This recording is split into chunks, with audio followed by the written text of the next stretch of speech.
Hello and welcome to CDO Magazine interview series. I am Kristopher Moniz with Centric Consulting. Today I have the pleasure of talking with Wendy Gilbert. She's the Director of Data Services at ARC, the Airlines Reporting Corporation.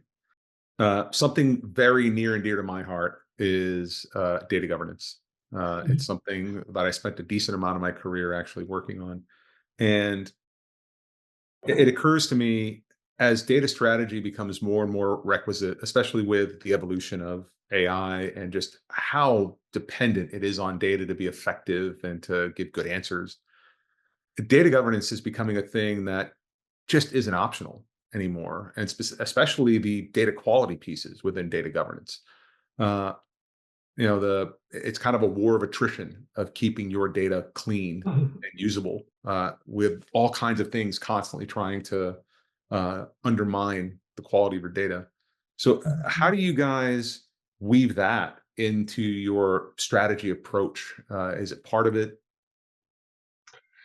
Absolutely. And I would say that data governance has never really been optional. It's not necessarily that it's no longer optional. It's always been not optional, in my opinion, depending on how you define data governance. And Mhm. this is where I've struggled in my career. I'm guessing you have the same, where when people say data governance, you get five people in a room and then talk about data governance, and they're all going to be talking about different things. Mhm. So I tend to steer clear of the label now just because it means different things to different people and break it down into components. If we're talking security and privacy, absolutely required, have to be careful with customers' data, have to be careful with my data. If my data is in these systems, I want to be making sure. So that is absolutely not optional. And to your question too on how do you make sure, we build that into every one of our planning cycles. We carve out time for data governance, for security, for privacy, to make sure that it's a non-optional element of each one of our product planning sessions. Mhm. And so, but then outside of data governance, you've got other things. You've got lineage. Sorry, not outside of data governance, outside of security and privacy within data governance, there's cataloging and lineage, data definitions, data dictionaries, all of that. And some people would classify that as data governance. Mhm. And that's very different. A company can spend all of their time and money on those things and still not add business value. And so that's where I think that it becomes the which parts of that are optional for you and your company, and how far do you want to go. Um, so it's not an easy answer, but for us, it's when is it good enough to satisfy the business needs when it comes to lineage and cataloging and such. On Yes. the data quality side too, sorry, Chris, if I go back to that, the data quality I think is very similar in that it has to be right sized for your company and what it is that you're trying to do and what you need.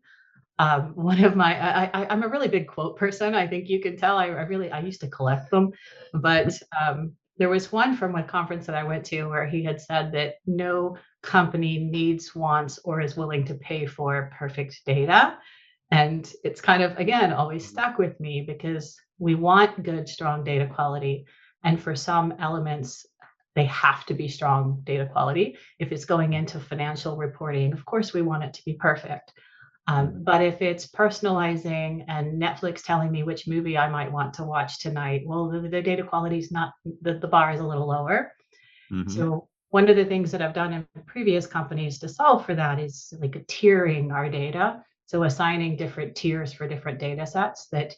anything financial, of course, is top tier platinum, your service level agreements, your rigor is much higher. And then the like shopping data may be down lower because it's the need for it to be perfect is lower. So again, it kind of depends on the company and what you need. But the same for ARC. We'll have some data that absolutely has to be perfect and some data that's it's close enough. I like that approach. That's actually I like the tiering idea. I haven't Mhm. used that in the past, although I might steal it. So thank you. I think I probably leveraged it from somebody else too. So Obviously, investment in technology right now is going crazy. I think depending on your perspective, you could argue we're at the peak of the hype cycle around generative AI, or we're just starting to come down the far side of it. Uh, but at the end of the day, uh, you know, Gartner came out, and as far as their research is telling them, it's a top three priority for most C-suites right Mhm.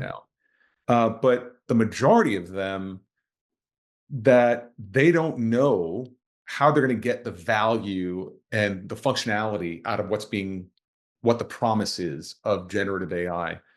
And, you know, that creates a bit of a challenge when you're building a strategy in terms of how do I make sure I'm not overcommitting and under-delivering in terms of a strategy and what a technology can do, right? Because as technologists, our job is to manage those expectations. So how do you do that within your strategies to make sure that business expectations are appropriately set around, especially some of this new burgeoning technology that, to a certain extent, you have to rely on what you've seen in the past? This ties back to my earlier comments on product management, I feel as well, in that I'm really surprised by the number, the 90% not necessarily knowing if they're getting the promised value out of their commitment. Mhm. That I've worked for the last few companies that I've worked for, and I used to be on the product management side, so I have a heart there. Part of my heart is still there. But I see the companies that I've worked with that have been really successful in this have Mhm. really strong product management teams. And Mhm. it's something that I think is a bit newer in the data space over the last 10 years, really, that product management as a Mhm. treating data as a product has become more common. But we have a really strong product team, and our product team works with our business users. They work with our customers to figure out what it is that we need to build and Mhm. do their diligence to make sure that this is something that's going to be the juice is going to be worth the squeeze, so to speak, to make sure that if we build it, it will be used.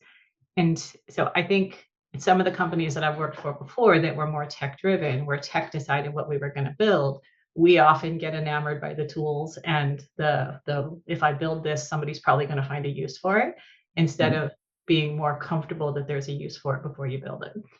So I think for me, and this is what I told the CIO at the conference before, was get a product management team that can help you solve this problem.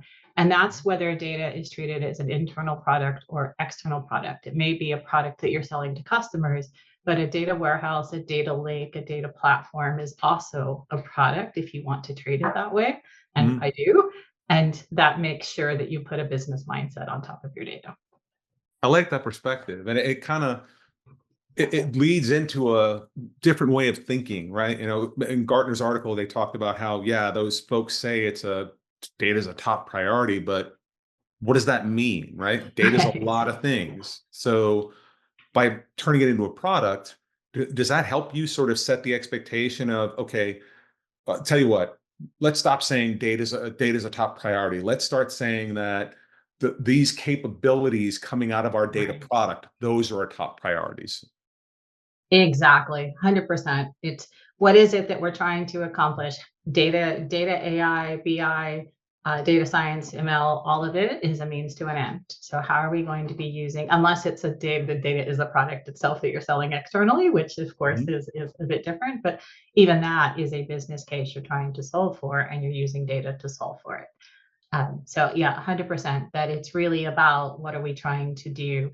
Data itself is not a priority. The use cases are. Hmm. To me. Agreed.